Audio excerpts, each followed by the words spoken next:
This, of course, is a scientific utopia which can only prove that the reduction of all scientifically calculable labor to manual labor does not itself need to contain, even for a by no means dogmatic materialistic standpoint, the basic absurdity with which the dualism of intellectuality and corporality appears to strike this attempt. In a somewhat more concrete manner, the following conception seems to approach the same goal. I start out from the fact that our means of subsistence is produced through physical labor. Yet no work is purely physical. All manual labor becomes a practical achievement only through an effective consciousness, so that the work that prepares the preconditions for higher mental labor itself already contains an admixture of an intellectual kind. However, this psychic achievement of the manual laborer is, for its part, made possible only through the means of subsistence. Specifically, the more mental the worker is, that is, the more negligible the intellectual element of his work is in relation to manual activity,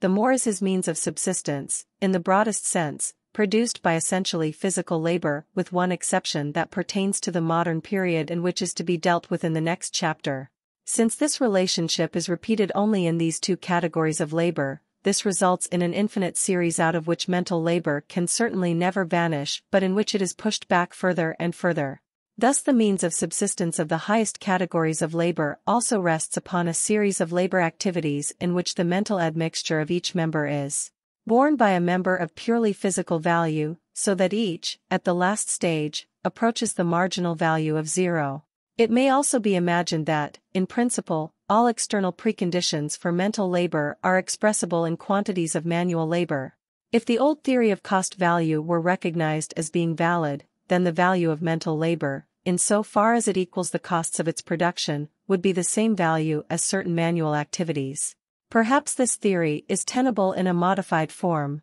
The value of a product is certainly not to be equated with its costs, although the values of two products could relate to one another as those of their conditions of emergence. A psyche, fed and stimulated by the means of subsistence, will yield products, the value of which may exceed that of their used-up preconditions by many times. In this way, however, the value relationship of two complexes of preconditions could still be the same as that of two products, just as the values of two crop yields, of which each is a multiple of its seed, can so relate to one another like the values of the seeds, for the factor that increases value could be a constant for the average of persons. If all these presuppositions were true, then the reduction of mental to physical labor would be achieved in the sense that one could certainly express not the absolute but the relative value importance of that of the former through specific relations of the latter. Yet the assumption that the level of value of mental activity should relate proportionally to the value of the means of subsistence appears to be completely paradoxical, even meaningless.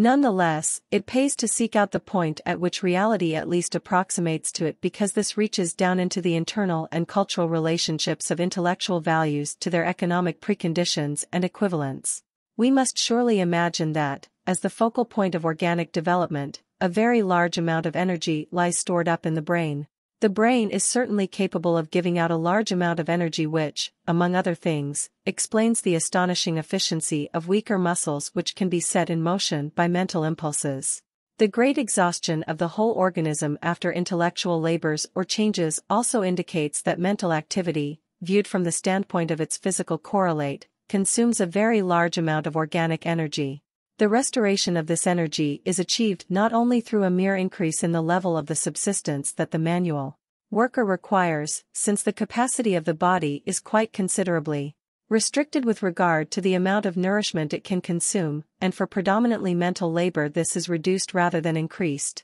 Therefore the restoration of energy, just like the necessary nervous stimulation of mental labor, can as a rule be achieved only through a concentration, refinement and individual adaptation of the means of life and the general conditions of life. Two culturally and historically significant elements are important here. Our daily means of existence were selected and developed in a period in which the common life conditions differed sharply from the present ones for intellectual strata in which manual labor and fresh air predominated over nervous tension and a sedentary mode. The restoration of this energy is achieved not only through a mere increase in the level of the subsistence that the manual worker requires, since the capacity of the body is quite considerably restricted with regard to the amount of nourishment it can consume, and for predominantly mental labor this is reduced rather than increased. Therefore, the restoration of energy, just like the necessary nervous stimulation of mental labor, can as a rule be achieved only through a concentration, refinement and individual adaptation of the means of life and the general conditions of life.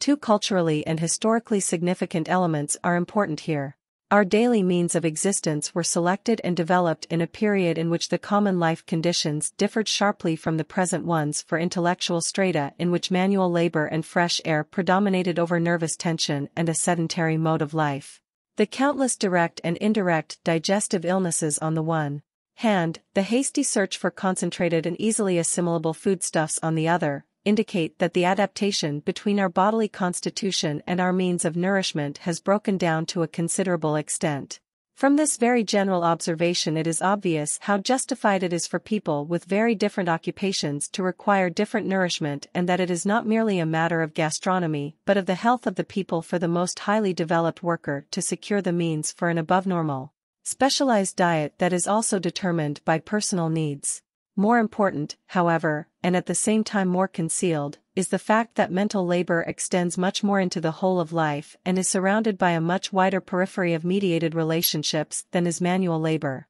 The conversion of bodily energy into work can, as it were, occur immediately, whereas mental energies in general can achieve their complete task only if, quite apart from their immediate real milieu, the whole complicated system of bodily mental dispositions, impressions and impulses are contained in a specific organization, tone and proportion of rest and movement. Even to those who, in principle, wish to reduce mental and manual labor to the same level, it would appear trivial to say that the higher reward for the intellectual worker is justified by the physiological preconditions for his activity. In this context, it is evident that the modern intellectual person seems to be so much more dependent upon his milieu than was the case previously, and this is true not only in the sense that, educationally, he is qualitatively more specialized, but also in the sense that the development of his specific energies, his internal productivity, his personal quality is not possible without particularly favorable conditions of life that suit him as an individual.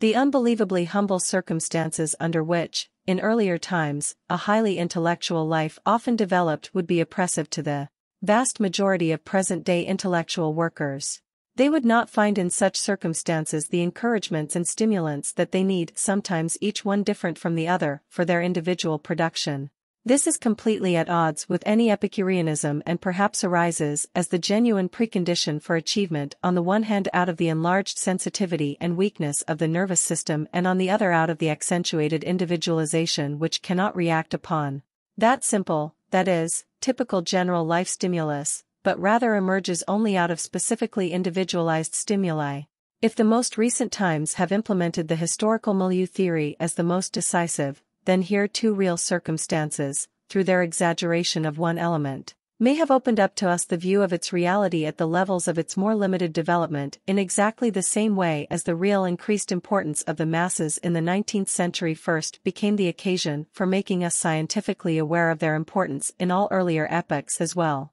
In that these circumstances exist, there really is a certain proportion between the values that we consume and those that we produce, that is, the latter, as intellectual achievements, are functions of muscular inputs which are invested in the former, the value of physical activity reducible to that of mental activity. However, this possible reduction of the values of mental labor to those of physical labor is very soon confronted with limitations from many sides. First of all, this proportion is certainly not reversible. Very considerable personal expenditures belong to specific achievements, but such expenditures for their part do not everywhere produce these achievements. The untalented person, transposed to equally favorable and refined living conditions, will nonetheless never achieve what the talented person can achieve under the same conditions.